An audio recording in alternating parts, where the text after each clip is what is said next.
Fala pessoal do nono ano, nós estamos começando aqui a 13ª semana de estudos remotos supervisionados e nessa semana nós vamos começar esse capítulo aí, olha, capítulo 4, a ideia de funções. A gente vai começar um capítulo que é uma porta aí que pode, a partir daí, ter muitos outros desdobramentos, muitos estudos que vão começar a partir desse capítulo 4 aqui. Ele é só o começo de várias outras ideias que nós vamos explorar.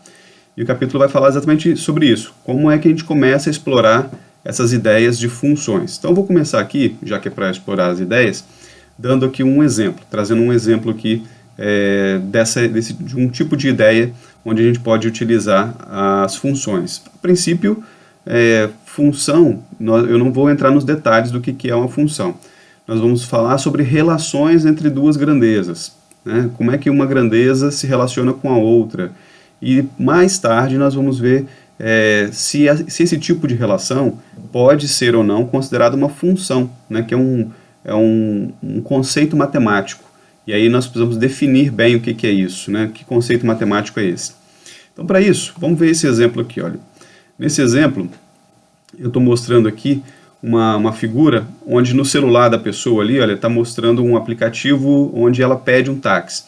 E, não sei se você está conseguindo perceber, está dizendo ali que existem duas taxas. Está dizendo que existe uma taxa de R$7, que é chamada de bandeirada, que é uma taxa que você paga independente da distância que você vai percorrer no táxi. Então, se você for pegar um táxi e for percorrer 2 km, aqueles R$7 já começa a cobrança a partir dali, e vai acrescentar mais os 2 km que você percorreu. Mas se você pegar um táxi para 30 km, vai ser aqueles R$7 mais o valor referente aos 30 km. O valor referente à quilometragem está escrito embaixo ali, olha, que é de R$3 por quilômetro rodado. Tá bom? Então esse é o valor que vai ser calculado pela corrida de táxi, pela distância que você percorreu. Então você chama o táxi. Quando você entra no táxi, o valor lá no taxímetro já está marcando R$7 e dali para frente vai acrescentando R$3 a cada quilômetro, tá bom? Essa é a regra, então, de cobrança para esse táxi. E aí, pessoal, como essas duas grandezas que estão envolvidas aí? Aliás, pensa primeiro quais são as grandezas que estão envolvidas aí. As grandezas que estão envolvidas nessa situação é a grandeza distância e a grandeza valor. Então, como essas duas grandezas podem ir mudando, você pode percorrer uma distância diferente, com isso você vai pagar um valor diferente. Então, nós dizemos que essas grandezas são variáveis.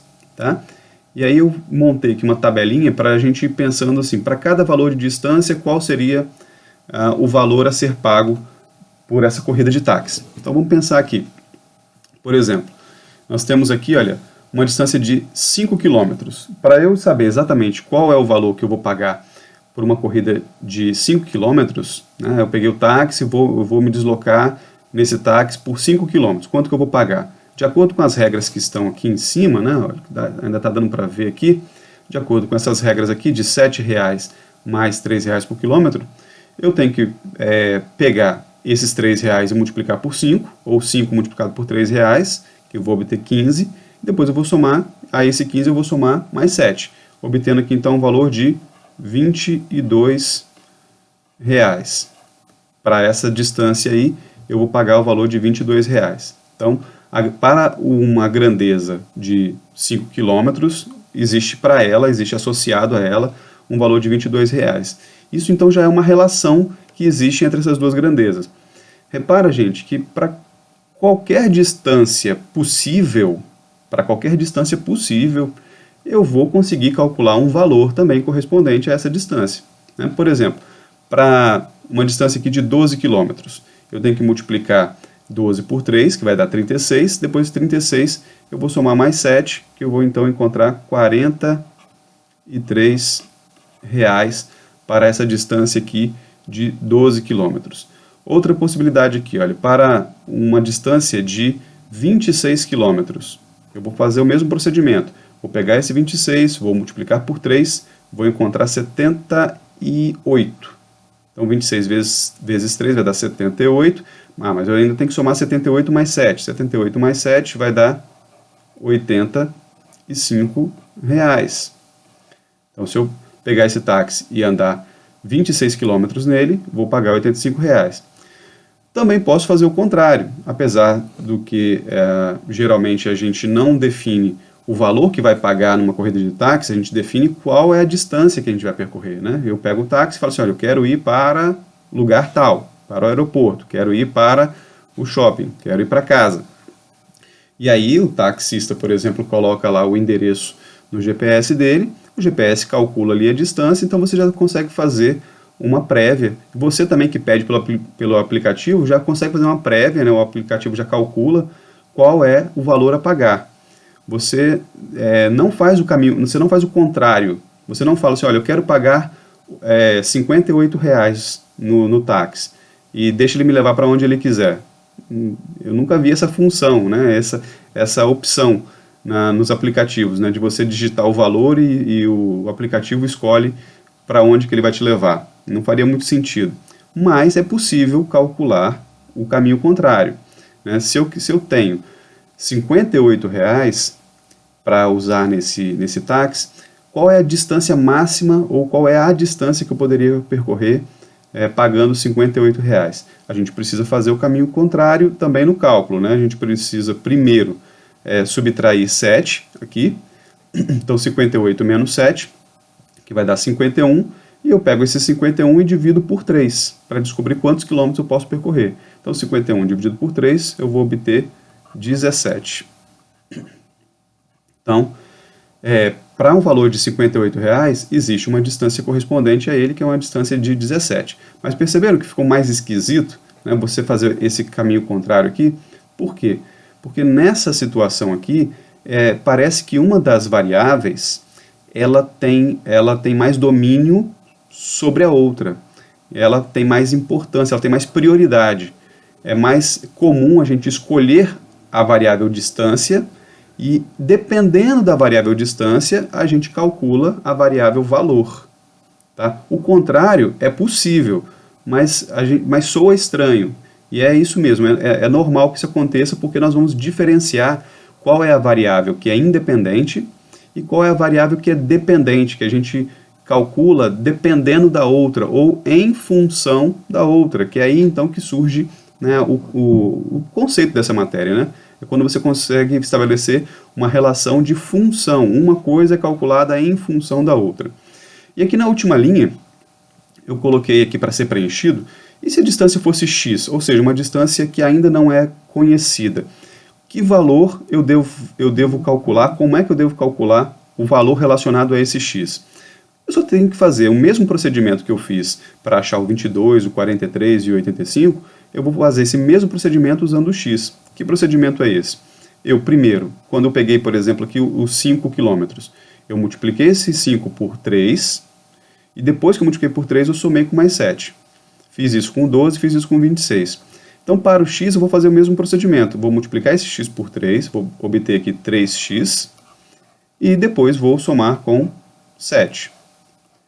Então, essa expressão, essa é uma expressão algébrica, ela corresponde ao valor que vai ser pago. Agora, repare, a expressão algébrica do valor, ela depende do valor de x. Eu não consigo saber qual é o valor que eu pago pela corrida de táxi se eu não souber o valor de x. É impossível. Ninguém pode falar para mim, assim, olha, calcule 3x mais 7. Pronto. E não dá mais nenhuma informação. Calcule. Calcular o quê? Não há o que calcular. Isso é apenas um polinômio. Então, uma expressão algébrica do tipo polinômio não há o que calcular. Você pode calcular o valor numérico dessa expressão se você souber o valor de x. Sem saber o valor de x, é impossível calcular qualquer coisa aí. Tá certo? Bom, vamos caminhar aqui, vamos ver mais um exemplo e depois desse exemplo eu vou então passar uma definição para vocês, né? Essa definição inicial do que então vem a ser função. Olha, no meu segundo exemplo aqui, eu imaginei uma pista de patinação, um ringue de patinação, onde para patinar, para entrar ali nesse ringue de patinação, você tem que alugar um equipamento especial para entrar ali, né? Você não pode entrar do jeito que você quiser e nem pode usar o seu equipamento. Você tem que alugar necessariamente um equipamento. Por exemplo, se fosse uma pista de patinação no gelo, né? Então, imaginando que ali as pessoas não têm o equipamento necessário, então você tem que alugar, né, o patins ali, que é especial, né? E depois que você aluga, você também passa a pagar um valor por minuto de permanência dentro desse ringue de patinação, tá? Então é como se você, então, ao entrar, você disparasse um cronômetro e ao sair, você parasse, né, você bloqueasse esse cronômetro. Então, é feito o cálculo de quanto tempo você ficou ali. Nós vamos considerar para essa situação que o tempo aqui ele é contado em minutos. Então, sempre em minutos inteiros, não minutos, segundos, milésimos, centésimos, milésimos, não. Tá? Nós vamos contar só por minuto. Então, a regra, basicamente, é essa. Você paga R$12 para ficar com o equipamento, para usar o equipamento, e paga mais 75 centavos. Ó, observa aqui, está anotado aqui. Você paga mais 75 centavos por minuto que você ficou lá dentro. Tá bom? Só vamos contar minutos. Não vamos contar segundos, nem os décimos, centésimos, milésimos de segundos. Ok? Então, a primeira situação, a primeira pergunta que vai ser feita aqui é: quais serão os valores para os tempos de 20 minutos, 40 minutos e 60 minutos? Tá? Reparem, pessoal, eu quis colocar aqui tempos, né, 20, 40 e 60, para vocês observarem uma característica nesse tipo de situação que muitas vezes costuma confundir. Por exemplo, o que costuma confundir aqui? Algumas pessoas costumam pensar o seguinte, que antes de calcular aqui quanto que ela vai pagar pelo tempo de 20 minutos, ela imagina, vamos supor aqui que ela vai pagar um valor X aqui pelo tempo de 20 minutos. Mas ela já imagina o seguinte, que para o tempo de 40 minutos, ela vai pagar o dobro, já que 40 minutos é o dobro de 20 minutos. E vocês vão ver que não é verdade. Para 60 minutos, você não vai pagar o triplo. Vocês vão ver que não vai ser o valor do triplo. E aí, pessoal, sendo assim, essa é uma situação que não se resolve pela famosa regra de 3. Não adianta querer usar a regra de 3 para esse tipo de situação, que a regra de 3 ela só vai funcionar se, por acaso, a lógica do problema fosse: para um tempo de 20 minutos, você paga um valor. Para um tempo que é o dobro, 40 minutos, você paga o dobro do valor. Mas, nesse caso, não vai ser verdade. Então vamos lá, vamos ao cálculo aqui. Primeiro vamos calcular aqui um tempo de 20 minutos. Quero ficar 20 minutos nesse ringue, eu quero saber então quanto que eu vou pagar. A primeira coisa que eu vou fazer é multiplicar 20 por 0,75. Se eu multiplicar 20 por 0,75, eu vou encontrar o valor de R$15, certo? 10 vezes 0,75 dá 7,50, vezes 2 dá R$15. Aí eu tenho que somar, a esses R$15 eu tenho que somar mais R$12. Isso vai me dar então R$27 no valor. Vou pagar R$27 por um tempo de 20 minutos. Agora, sem utilizar uma lógica aqui, sem utilizar assim, já que então 20 minutos foi 27, então 40 minutos vai ser o dobro. Antes de você pensar assim, faça o cálculo. 40 minutos, você deveria fazer o mesmo raciocínio para calcular, que seria multiplicar 40 minutos por 0,75, e aí essa multiplicação de 40 vezes 0,75, se você fizer essa conta aí, você vai achar R$30. E depois que você achar esses R$30, você vai somar aqueles R$12 do aluguel do patins, certo? Então, 30 mais 12, R$42. Repare que R$42 não é o dobro de 27. O dobro de 27 é 54, e não foi o dobro. Se você aumentar aqui mais 20 minutos, ou seja, passar para 60 minutos, 1 hora no ringue de patinação, não é a mesma relação que multiplicar por 3. Vou pegar o 27 e vou multiplicar por 3. Repare que não é. Tá? Como é que eu devo fazer então? Eu devo primeiro pegar esses 60 minutos, multiplicar por 0,75, isso vai dar R$45. Aí eu pego esses R$45 e somo com mais 12. Então vou obter aqui R$57. Certo? 45 mais 12, R$57. Beleza? Então aqui eu cumpri a primeira etapa, que era estabelecer aqui, para cada valor de tempo, eu achar um valor associado a ele de preço. Né? Quanto que eu devo pagar por esses tempos. Reparem uma coisa, gente. Para todos os tempos possíveis, sempre vai existir um valor, não é verdade? Agora, olha o que eu falei, para todos os tempos possíveis, porque aqui Primeiro que eu comecei falando que a gente não iria considerar os minutos fracionados, ou seja, minutos, segundos, décimos, centésimos, milésimos. A gente só iria considerar minutos, como geralmente é assim mesmo que se faz nesses lugares onde se cobra por minuto, né? Nos shoppings aí, onde uma criança fica num parquinho e é cobrado por minuto, né? Então não é cobrado os fracionados, é cobrado apenas por minutos inteiros. Então a primeira situação é, o valor de x aqui, o valor da grandeza tempo aqui, ela é considerada apenas em minutos. Outra coisa, eu não tenho como ter um valor negativo para esse tempo. Não tenho como ter um valor negativo. Então, o mínimo tempo que se pode ficar é 0, que aí corresponderia a um valor também de 0, certo? Outra coisa, o tempo máximo que você pode ficar aqui, ele provavelmente vai ser limitado, ele vai ser dado por uma situação local, ali, uma definição do próprio local. Por exemplo, olha, nosso local aqui, ele abre às 10 horas da manhã e fecha às 10 horas da noite. Isso quer dizer que esse ringue de patinação vai ficar aberto durante 12 horas.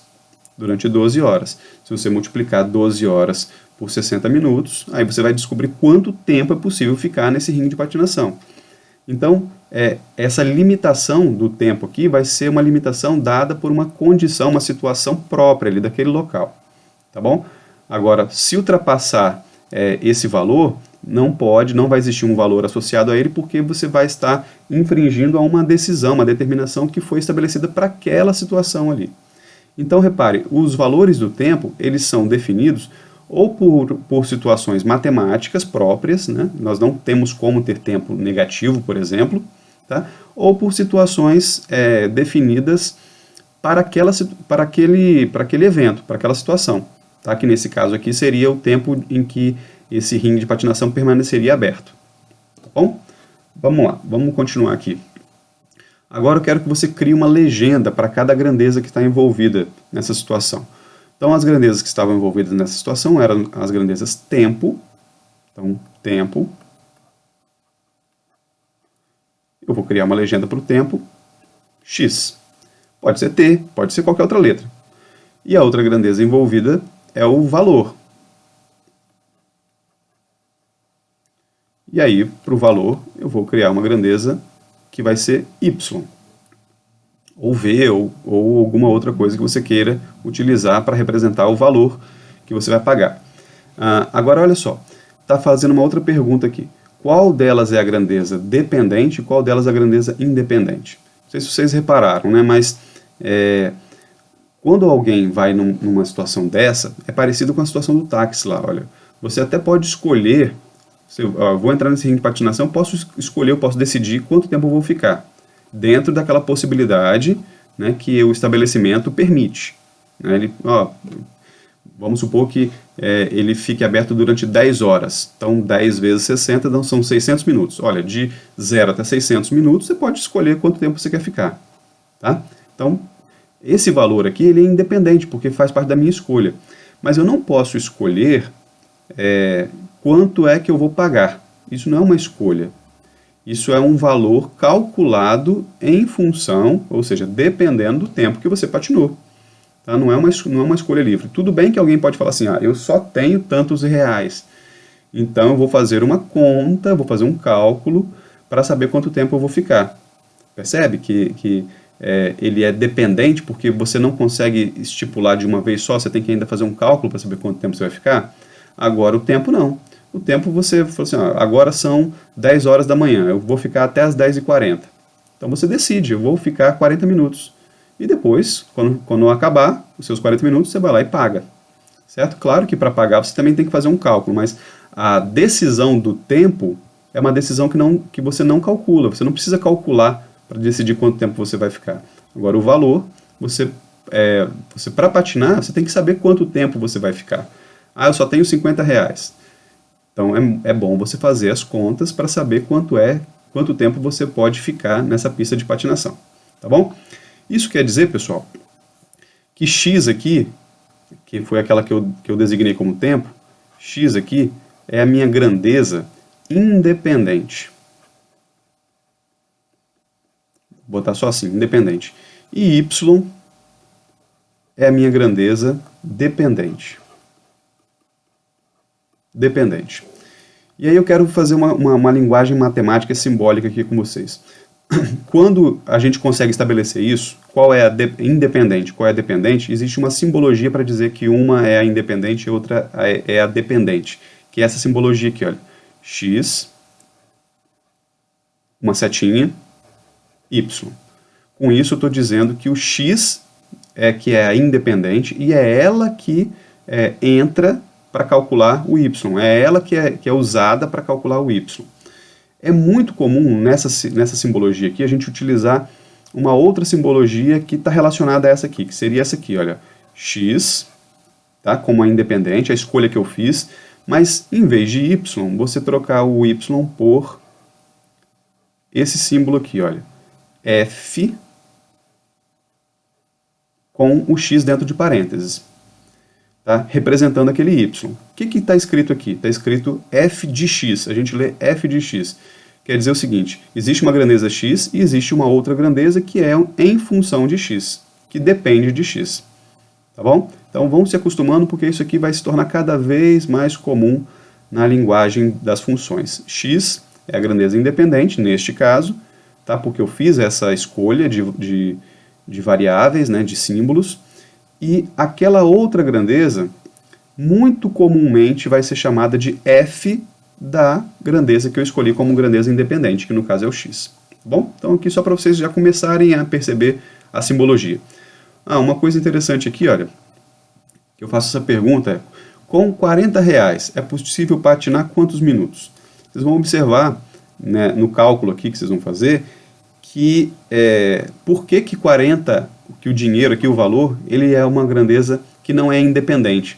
Porque ao fazer a conta aqui, eu vou perceber que eu não consigo gastar exatamente R$40 nessa pista de patinação. Porque qual seria o caminho inverso aqui? Eu teria que pegar esses R$40, subtrair 12, pegar esses R$40, deixa eu apagar essa,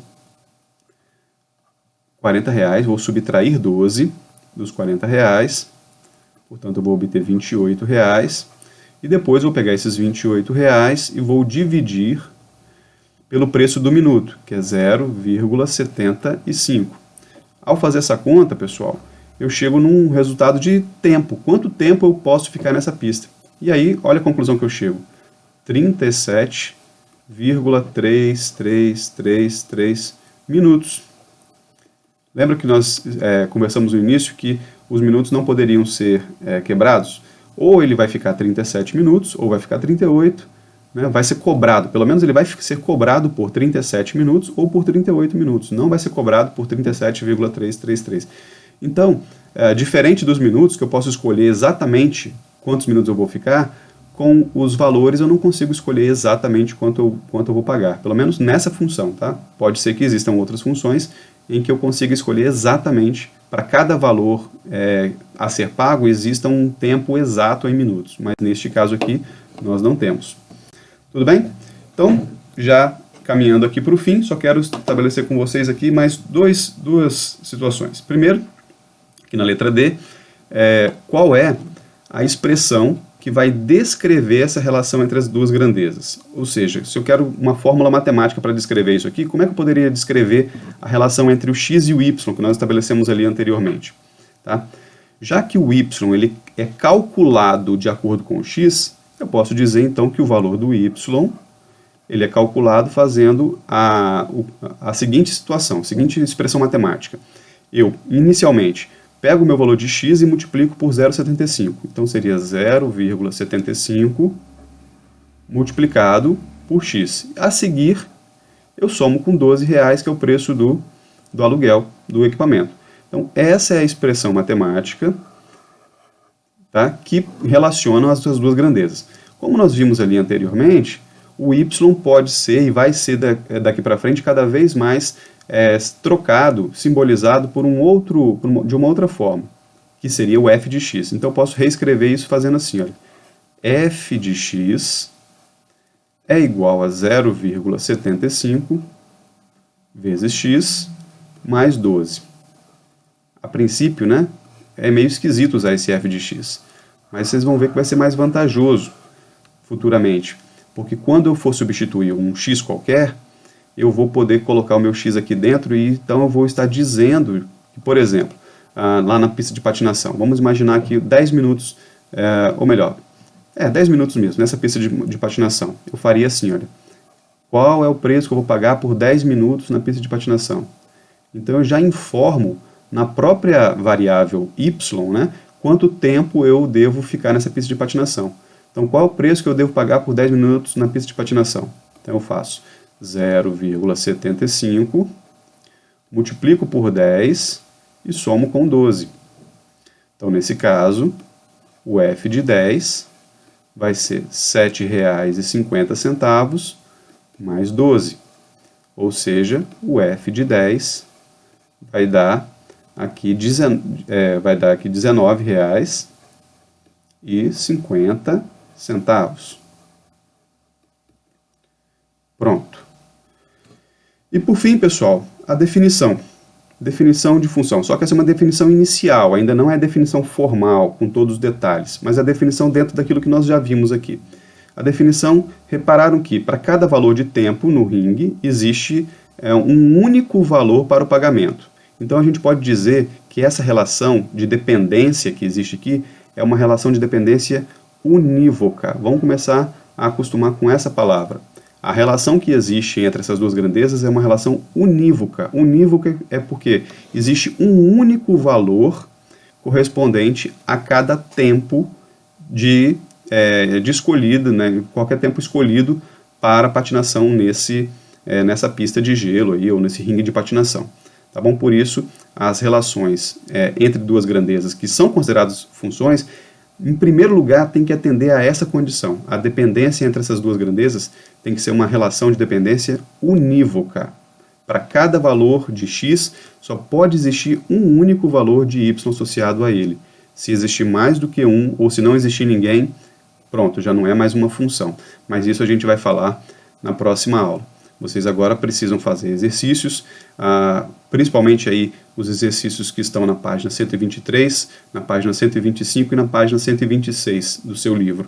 Mas sigam as orientações que eu coloquei no arquivo, que está postado lá no seu blog, porque lá vocês vão conseguir acompanhar e fazendo os exercícios na escala certa, né? Começando dos mais simples para os mais complicados, tá bom? A gente se vê, a gente se fala na próxima aula online. Tchau, pessoal!